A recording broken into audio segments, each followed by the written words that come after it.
اے مسلمانوں اللہ کے لیے محنتیں کرو جیسی کہ محنت کا حق ہے. کس لیے کرو؟ یہ ذرا میں آیت لمبی ہے مختصر کر رہا ہوں درمیان کا حصہ چھوڑ کر. لِيَكُونَ الرَّسُولُ شَهِيدًا عَلَيْكُمْ وَتَكُونُوا شُهَدَاءَ عَلَى النَّاسِ، تاکہ تم بنو گواہ لوگوں پر اور رسول بنے گواہ تم پر. رسول گواہی دے دیں گے قیامت کے دن، اے اللہ میں نے پہنچا دیا تھا، بری ہو جائیں گے. اب ذمہ داری تمہاری ہوگی، اپنا حساب بھی دو اور مزید دوسروں تک پہنچانے کی ذمہ داری تم پر تھی. تم نے پہنچایا کہ نہیں؟ اے اللہ یہ تو نہیں کیا. کیا نتیجہ نکلا؟ لوگوں کی گمراہی کے ذمہ دار کون؟ تم. سمجھ رہے اہمیت؟ اسی کو سورہ بقرہ میں دہرایا، وَكَذَلِكَ جَعَلْنَاكُمْ أُمَّةً وَسَطًا لِتَكُونُوا شُهَدَاءَ عَلَى النَّاسِ وَيَكُونَ الرَّسُولُ عَلَيْكُمْ شَهِيدًا.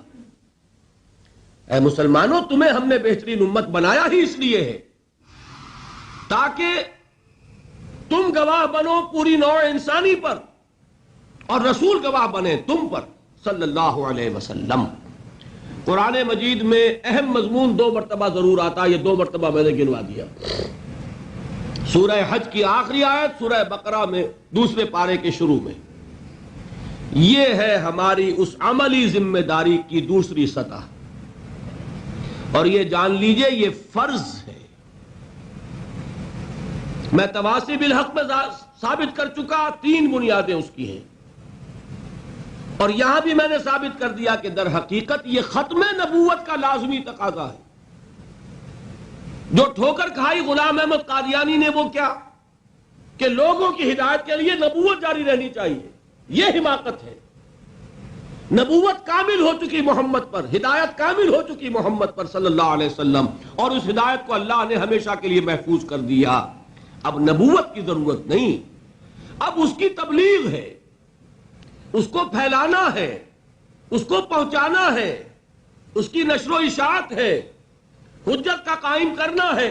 اور یہ ذمہ داری ہے اب امت محمد کی صلی اللہ علیہ وسلم. اگر وہ کرے گی سرخرو ہوگی، نہیں کرے گی تو دنیا کی گمراہی کا وبال اس کے کندھے پر آئے. میں اس کی سادہ مثال ایک دیا کرتا ہوں، قرآن مجید میں بھی ہے، اور جو سادہ مثال ہے اس سے پہلے بات سمجھ لیں. آپ نے اپنے کسی عزیز کو پیغام بھیجا کسی پیغامبر کے ہاتھوں، کل شام تک یہ کام بھائی ضرور کر دینا ورنہ میرا بڑا نقصان ہو جائے گا. ہو سکتا ہے کہ کہیں کسی کا اقامہ گم ہوا ہو بھائی، اور سعودی عرب کا اقامہ ہو، یہاں کا نہیں، یہاں تو پھر بھی کچھ نرمی ہے شاید، اور اس کو نے کہا ہو کہ بھائی یہ درخواست دے کر لے لینا اس کی رسید ورنہ میں گرفتار ہو جاؤں گا. ٹھیک ہے، لیکن وہ اقامے کی درخواست نہیں دی گئی، آپ گرفتار ہو گئے. غصے میں جو آپ کو جھنجھلاہٹ آئے گی کس پر آئے گی؟ فرض کیجئے کہ آپ اپنے اس عزیز سے شکوہ کرتے ہیں کہ میں نے تمہیں پیغام بھیجا تھا تم نے نہیں کیا کام. اگر وہ یہ کہتے بھائی مجھے آپ کا پیغام ملا ہی نہیں، تو اب کچھ اور کہہ سکیں گے آپ اس سے؟ وہ تو بری ہو گیا نا. سارا غصہ کس پہ آئے گا؟ اس پیغامبر پہ. تمہیں میں نے اتنی اہم ذمہ داری سونپی، تم نے اس کا حق ادا نہیں کیا. اور وائسی ورثہ کیا ہوگا اگر وہ پیغامبر پیغام پہنچا دے اور اس کا قصور ہو دوسرے کا، تو وہ یہ کہہ کے فارغ ہو جائے گا بھائی مجھے تو نہیں درخواست دینی تھی نا، درخواست تو اسے دینی تھی، میرے ذمہ تھا پیغام پہنچانا، میں نے پہنچا دیا تھا. اب یا یہ مجرم یا وہ مجرم. اسی کو ذہن میں رکھیے. اللہ نے پیغام بھیجا رسول کے ذریعے نوع انسانی کے نام.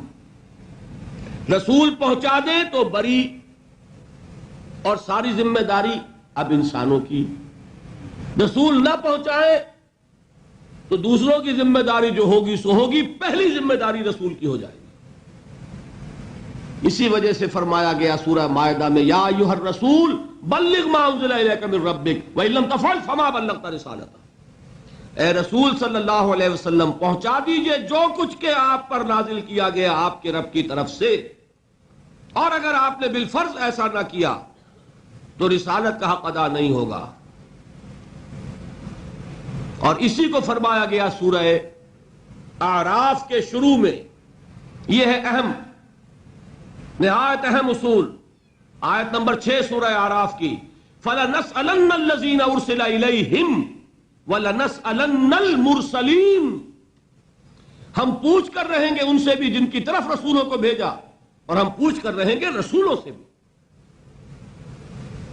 تم نے پہنچایا کہ نہیں؟ اے اللہ ہم نے پہنچا دیا. اب تم بولو، جو بات تم تک پہنچی تم نے اس کے ساتھ کیا معاملہ کیا. یہ ہے وہ ذمہ داری، جان لیجئے.